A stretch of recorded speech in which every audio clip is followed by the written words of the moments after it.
is going to be the next head coach at Ohio State from 2012 onward. Now, I'm sure right after I said that, many of you just screamed, Urban Meyer! No, no, no, no, no, no, no, no, no, no.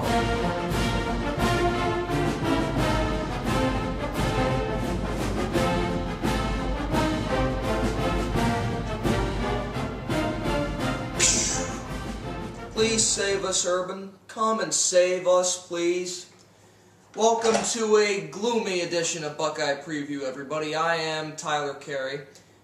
Let's see what we all should have learned by now, unless your name is apparently Brooke Campbell. Still keeping the faith, I don't know why.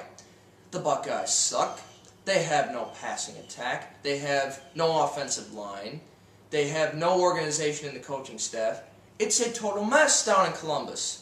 At this point last year, we were talking national championship. We are now wondering if they can even get to a bowl game. They have to win 3 more. Could it happen? They got a tough schedule. As we all know, they lost to Michigan State last week by a score of 10-7. They were sacked 9 times. Braxton Miller was benched at one point. They were lucky to be even in that game. 10-7 made it seem a whole lot closer than it really was. We'll talk more about that later. This week they will have to go to Lincoln, Nebraska to face the Nebraska Cornhuskers. The first Big Ten game at home for Nebraska in their first year in the conference. Could be a little bit easier than people think because Nebraska did not look very well looked very good last week. But before I get to that, here are the scores of last week's notable games. I mentioned Nebraska. They traveled to Madison, Wisconsin and in Camp Randall Stadium. They were blown out by the Badgers 48-17. They had to start throwing the ball, and they did not look very good doing it. Russell Wilson, the Wisconsin quarterback, looks like a possible contender for the Heisman Trophy out of the Big Ten. Nebraska looking like the team to beat in the conference. In the ACC, Clemson won their 3rd straight game over a ranked opponent for the first time ever. 23-3 upset over Virginia Tech. Excuse me. Clemson looking like possibly this year's Auburn, rising from the lower ranks to a possible national championship run. We'll see where that leads. In the SEC, Alabama traveled down to Gainesville and in the Swamp stomped on the Gators 38-10. I just read Alabama only gives up 40 yards a game rushing. This is an NFL-type defense. They could be one of the top national championship contenders. They definitely are. And if you win the SEC, well, that pretty much gives you the #1 hope of winning the title. In the Big Ten, it pains me to say this. The school up north in the battle for the Little Brown Jug beating Minnesota by a score of 58-0. You know, I can't remember the last time Michigan shut anybody out. Their defense has been so god-awful the last few years. Abby, enjoy it now. You beat Minnesota. Big deal. They have been awful ever since Glenn Mason, an Ohio State alum, I should add, left the program. You play Northwestern, that's not easy. And remember, November 29th, that's all I care about. Also, for you Irish fans, Notre Dame traveled to West Lafayette and at night thrashed Purdue by a score of 38-10. It was really the Irish's best win of the year. They take on Air Force this week. And in local high school football, Twinsburg traveled to Strongsville and won by a score of 35-9. John Barton had a few more touchdowns in that game. The Tigers are now 4-2. And they beat Brunswick last night. They take on Solon next week. That's not going to be easy. Well, a lot more coming on this week's action, but let's preview this week's opponent, the Nebraska Cornhuskers, in their first season in the new Big Ten Conference. The Nebraska Cornhuskers enjoy one of the richest histories of any football team in America. Since their start in 1890, the Huskers can claim 3 Heisman winners, 24 bowl wins, 53 All-Americans, and 5 national titles. For over 4 decades, Nebraska dominated the Big 8 and later Big 12 conference and enjoyed fierce rivalries with teams like Colorado and Oklahoma. In addition, their 1997 senior class may have been the best in college football history, as they closed out Tom Osborne's coaching career with a record of 47-2 in 4 years with 3 national championships. This season, Nebraska begins play in the Big Ten Leaders Division.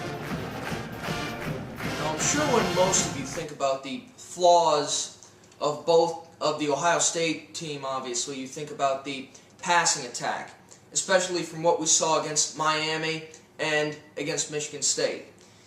When you look at the Buckeyes' statistics in passing ranked among the other Big Ten teams, it's nothing short of an eyesore. Completions, 10th in the Big Ten. Completion percentage, 10th, and this is per game, I should say. Yards per game, dead last. Sacks, dead last.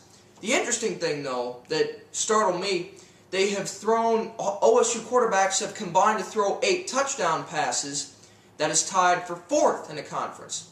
And even though their completion percentage is only around 50%, they have only thrown 2 interceptions. Now that is obviously still terrible with those statistics. That is why they are where they are right now, in flux and in danger of possibly missing the postseason. They have not had a losing season, Ohio State, since 1988. But Nebraska, you should note, is not much better. As far as in completion percentage per game, they are 11th in the Big Ten, below Ohio State. Total completions per game, dead last. Yards per game, 8th. And they are dead last in the Big Ten in touchdown passes with only 4 as opposed to 5 interceptions. That is because as far as Nebraska goes, I have never been truly sold on their quarterback. Taylor Martinez is a fantastic athlete, and he has amazing ability to run the ball, as he showed last year in the Big 12. Now the spread has never been a very popular offense to run in the Big Ten. And it raised eyebrows when Michigan brought in Rich Rodriguez the last 3 years, and we all saw how that worked out. Excuse me. But the big problem with Martinez is his mechanics. Every time I drop back and see him throw, I look and see him throw, he's throwing off his back foot, heaving it up in the air. It's this wounded duck thing that is begging. It's got a sign on it that says, "Intercept me, please." That could be an advantage for Ohio State. With his mechanics being as bad as they are, and with Ohio State's pass defense ranked 5th in the Big Ten, which is not terrible compared to some of their other aspects, they could definitely be able to pressure Martinez. They also, well, they're not going to get Nathan Williams back, unfortunately, but they do have power on the defensive line in John Simon to pressure Martinez and hopefully stop the run. Nebraska's run offense is one of the best in the Big Ten, with Martinez being as good as he is. But the problem for Nebraska last week was that on offense, Martinez was forced to throw the ball. Why they didn't run it more, I don't know. But when he had to throw the ball, he made tons of mistakes, and Nebraska ended up getting hammered down in Camp Randall Stadium.